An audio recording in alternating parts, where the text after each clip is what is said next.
name of the auction is Gangsters, Outlaws, and Lawmen.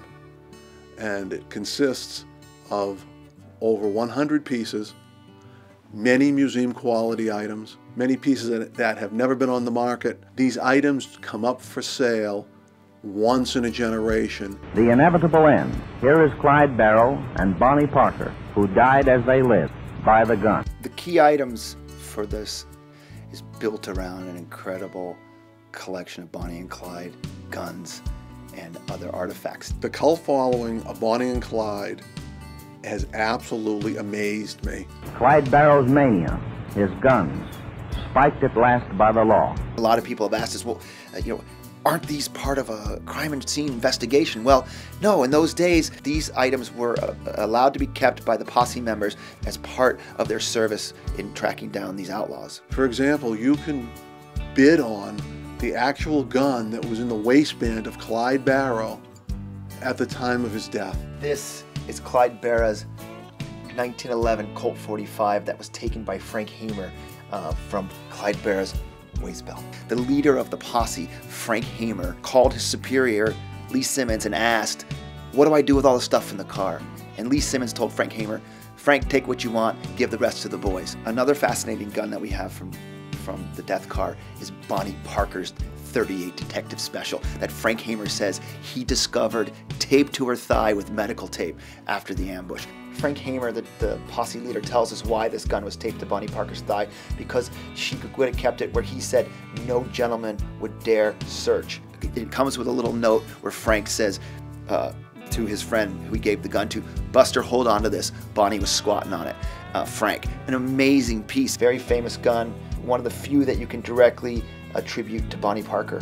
Provenance is very, very important. And we have done extensive research on all of these items, checking them out, going to historians, checking with historians to make sure what we have is the real deal.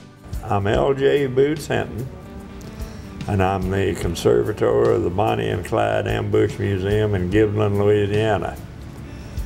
An old boy named Ted Hinton was my father, and he was one of the 6 officers that captured Clyde and Bonnie down here May 23rd, 1934.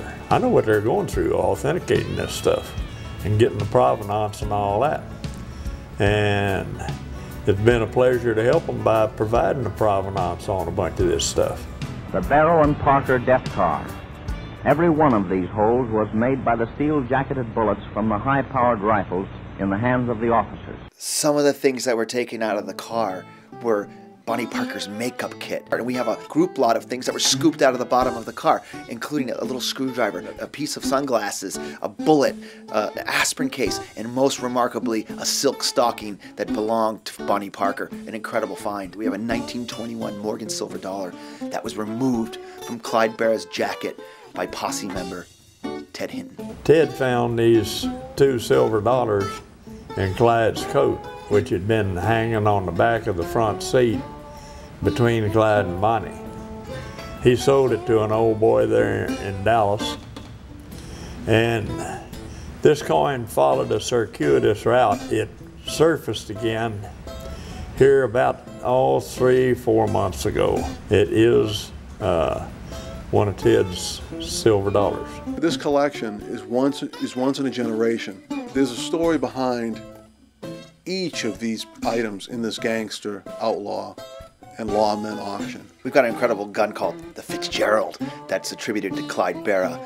We solved the mystery of where this gun came from. It was confiscated by Sheriff Rufus Peavehouse of Corsicana, Texas on May 6, 1930, the very day that a killer tornado wiped out half the town, and he went to a car that he had impounded from Frank Barrow, Clyde Barrow's uncle. He found this gun in the glove box. Incredible. We're really proud to have certain Bonnie and Clyde items that sold at major auctions previously.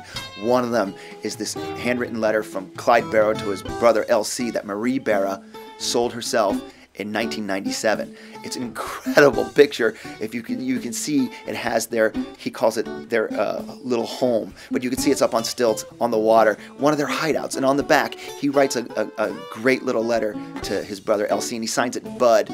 Clyde Barrow's father came to Arcadia, Louisiana to get the body of his boy and his personal possessions. And one of the things that was returned to Clyde Barra's father was this pocket watch. And his father, Henry, kept it on his watch chain, according to Marie Barra, till his death, and it was bequeathed to her. Marie Barra sold this pocket watch in 1997 in a major auction. An incredible piece, as close as you can get, I think, to a Clyde Barra artifact with excellent provenance, excellent value, and was in the death car that morning in 1934.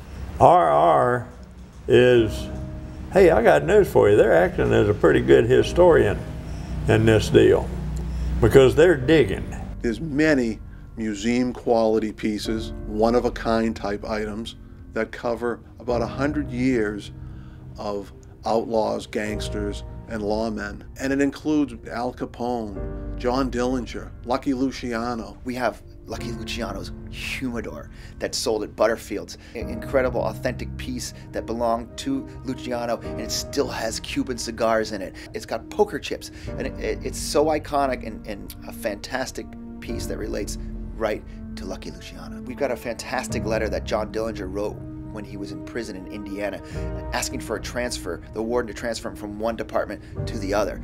Dillinger's extremely rare in letters, and to have one, fantastic. One of the particular pieces which is really outstanding is this archive of Al Capone. The Al Capone deposition is a massive archive that comes right from the police investigation into the shooting of his mentor, Johnny Torrio. And they've interviewed all the witnesses, so we have all the witness statements. And there's an affidavit, 4-page affidavit, which Capone, you really get the feeling of how Capone was thinking at the time. And it says, this statement is true, and if you were called to testify, this would be your statement, and will you be willing to sign this statement?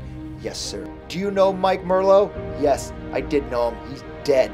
What kind of place was it? An Italian restaurant, no cabaret. Do you sell soda pop, beer, or booze? Soda, but no beer or booze.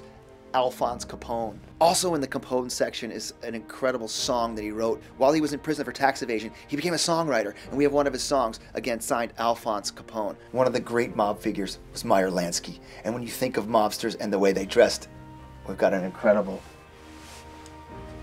hat that belonged to Meyer Lansky, that originated with his family, with a letter of authenticity from his daughter. An incredible fedora. Bugsy Siegel, the man who's credited with modern Las Vegas, at one point was president of the company that would build the Flamingo Hotel. And here we have a stock certificate that they actually sold to each other to give stock into building a Las Vegas. Incredibly important and rare item. If you're a Wild West collector, this is the auction to pay attention to. Pieces that we have don't come up for auction often. There's Wyatt Earp's earliest signed document. There's Bat Masterson signing as sheriff of Dodge City. We have 3 guns from the Dalton gang Coffeyville raid. One magnificent one that was in the Dalton Museum since the 50s. Incredible items. This gun, I think, is fantastic. This was John Coffey Hayes's pistol, engraved. Very famous gun. So it was part of the Gaines de Graffenried collection. This gun was housed in the Texas Ranger Museum. We have this incredible newspaper that says Jesse James assassinated, documenting the moment that Bob Ford, the treacherous Bob Ford, gunned him down. The items are so rare, appear on the market so infrequently, they're so unique, they were hand-picked, and they're the real thing. When you put on an event like this and it gets so much worldwide attention about the crime factor, well, we're also featuring lawmen.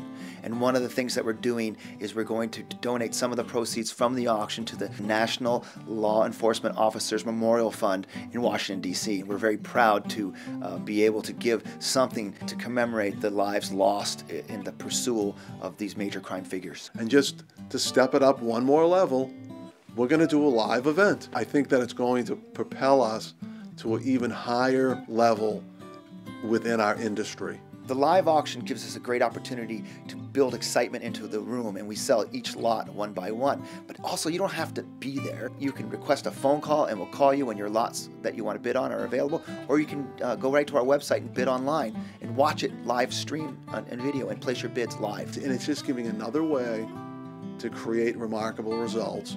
You've got good pieces, good items, just hang on. It's going to be a real ride. You're going to wind up with a bidding war.